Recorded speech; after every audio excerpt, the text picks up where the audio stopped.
निर्मला जी, आपने कहा middle class को मैं ज्यादा देना चाहती हूँ, लेकिन सवाल लोग ये करते हैं कि इस देश की 140 करोड़ की आबादी, उसमें से 7 करोड़ लोग इनकम टैक्स के नेट में आते हैं, जिसमें से 5 करोड़ लगभग, शायद उससे कुछ ज्यादा ही, सिर्फ रिटर्न फाइल करते हैं, टैक्स नहीं देते।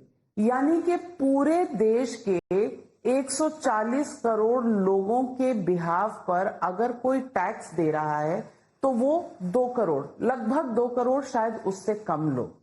क्या उनकी गलती यही है कि वो सैलरीड है, उनके पास कोई ऑप्शन नहीं है, उनका तो जो टैक्स है वो टीडीएस पे कटता है? और एक मीम जो मुझे दिखा, जो मुझे बहुत लगता है कि हर मिडिल क्लास घर में, और ये अगर मैं आपको दिखाऊं तो इसमें, आई डोंट नो आपने देखा कि नहीं सोशल मीडिया में, वो कह रहा है ये तनख्वाह आती है, तनख्वाह में से आप पहले तो 30% डायरेक्ट टैक्स दे देते हैं और बाकी का आप क्या करेंगे, आप जो खर्च करते हैं उसमें आप अगर ऑर्डिनरी चीजों पे खर्च करते हैं तो आपको 12% का जीएसटी लगता है, थोड़ी सी महंगी चीजों पर करते हैं तो 18%, और लग्जरी गुड्स थोड़े बहुत खरीदने का अगर आपका शौक है तो वो 28%।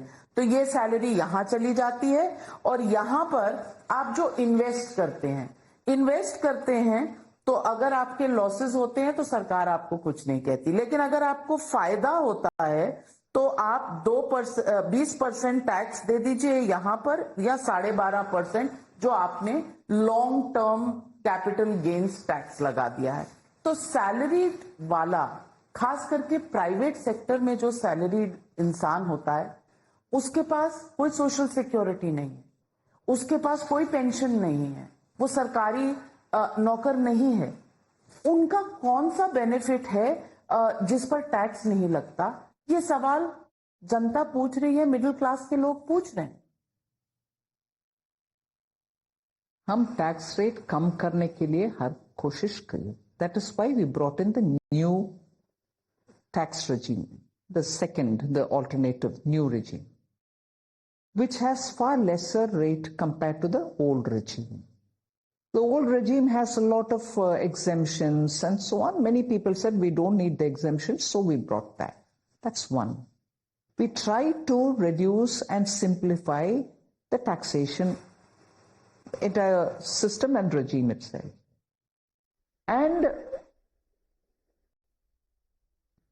it's difficult to convey this, and I don't know how I'm going to do this without causing this outrage about, how dare the finance minister say this. But let us, matter of fact, please allow me this indulgence. Is GST tax on the essentials, was it brought in only by GST? When they taxed under the earlier pre-GST regime in every state through VAT or through excise?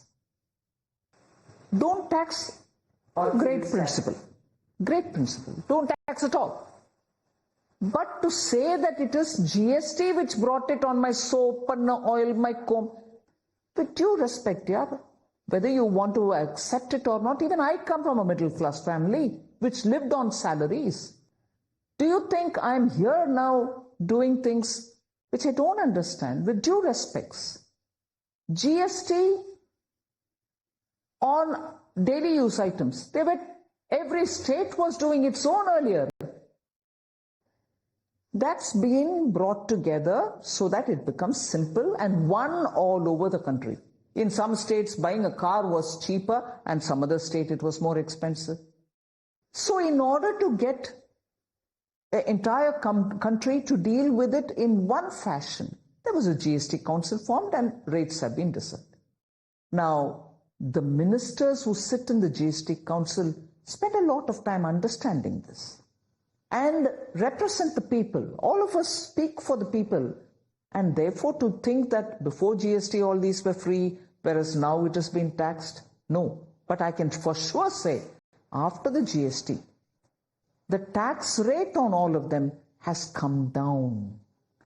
I've released n number of data to show that the ordinary daily use common man items have been brought down in tax after the introduction of GST. Let's give credit where it is due.